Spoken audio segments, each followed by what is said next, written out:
You know what? It's pretty hard to think of a better example to move the Rocket and Ray Gun Awards and the Game Awards, all the Game Awards, into the new year than Marvel's Midnight Suns. This is a game that came out in December. I've been playing it for weeks now, and I've really been obsessed with it recently. This is the game that I cannot think about any other titles, and I have just been playing this thing non-stop. It's developed by Firaxis, working in partnership with Marvel Games, and they've worked so hard to craft a really compelling story with all of these disparate characters.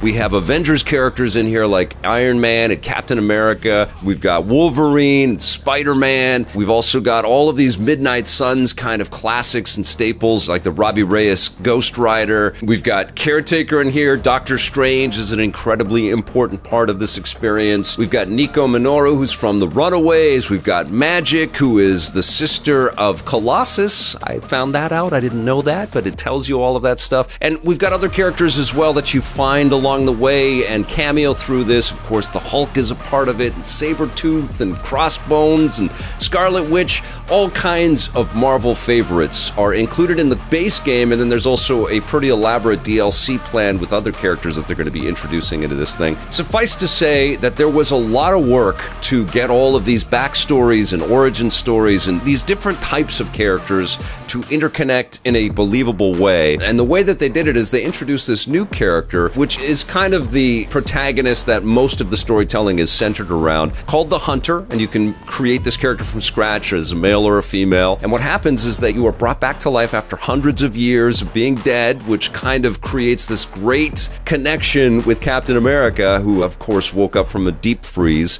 And so they can kind of commiserate with the fact that they're a little bit out of touch, but they are so integral to the day-to-day operations of this new super team that's put together for Midnight Suns. And we've got a home base that we get to spend real time in. It's called the Abbey, and everybody's got their own superhero room, which is pretty funny. Of course, you're going off into battle, and you're taking down this demonic character named Lilith, who happens to be the Hunter's mother, and she is brainwashing all kinds of Hydra agents, but also Marvel supervillains and superheroes, and taking control of them. And they are formidable opponents that you will battle, and you'll battle again, and you'll have to take them down and stop different missions and all that stuff. And I'll get into the battle here in a second, but I think what's really surprising is just how deep and satisfying the storytelling is in the role-playing elements. So everybody's living in this abbey. Peter Parker's sitting there and Steve Rogers is over there. You might be playing video games with them, you might be going fishing, or you might be in a pool, or you might be doing some sparring to kind of up your experience points, but you're also connecting with these characters and gaining friendship experience points and choosing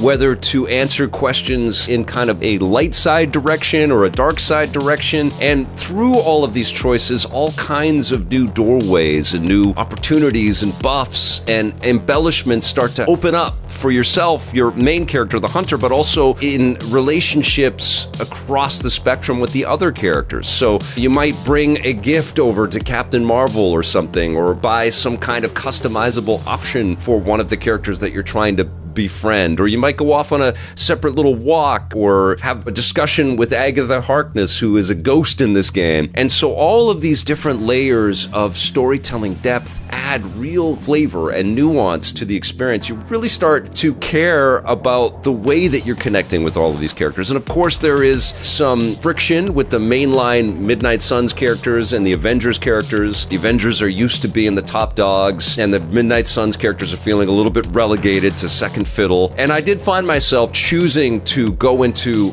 these missions with characters that I'm a little bit more familiar with, a little bit more leaning on the Captain Americas and the Iron Mans, and Wolverine is freaking fantastic in this game. And so what happens is all the choices that you make in the game have real concrete consequences, and you're going to face them.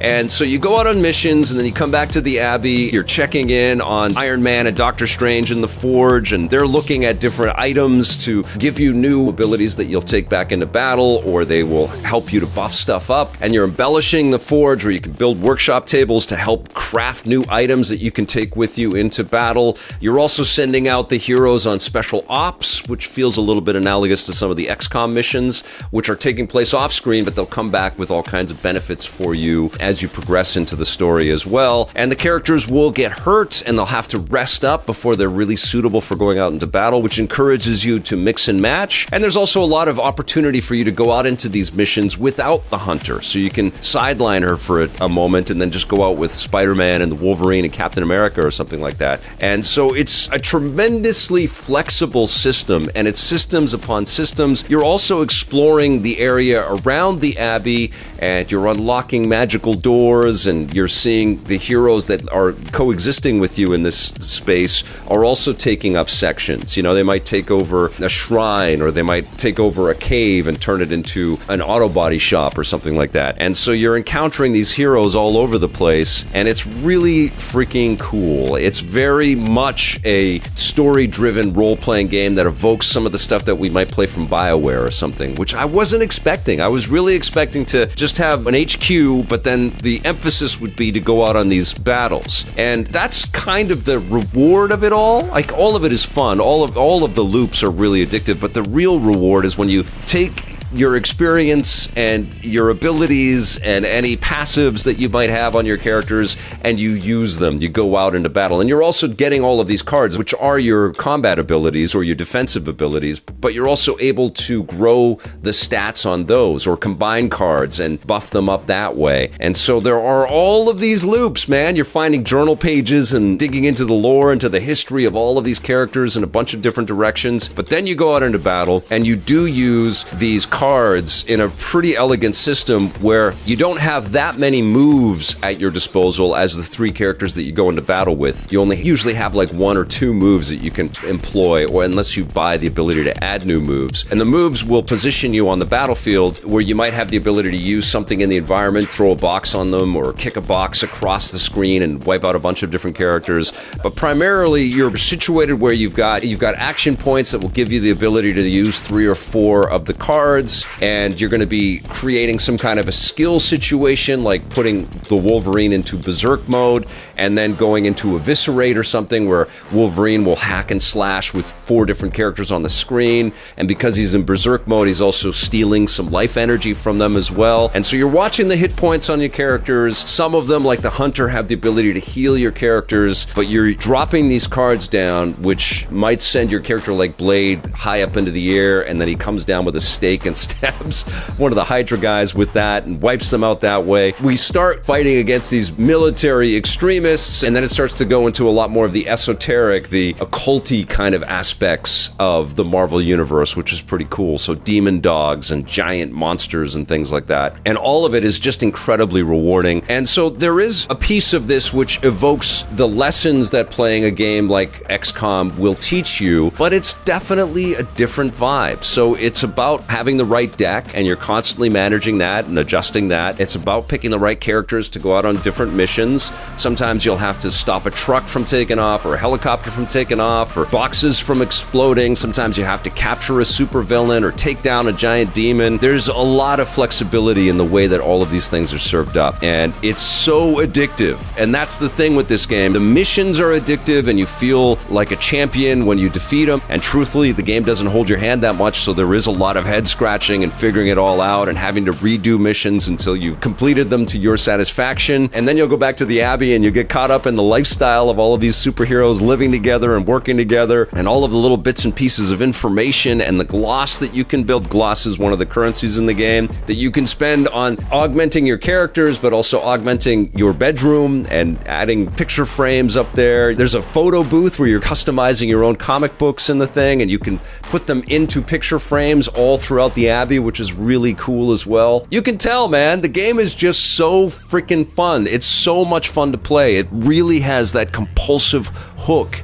And I was thinking about this and also the Mario+Rabbids Sparks of Hope, which was another incredibly robust strategy role-playing game. And I don't know if I can pick which one is better out of these two. They're two of my favorite games of 2022.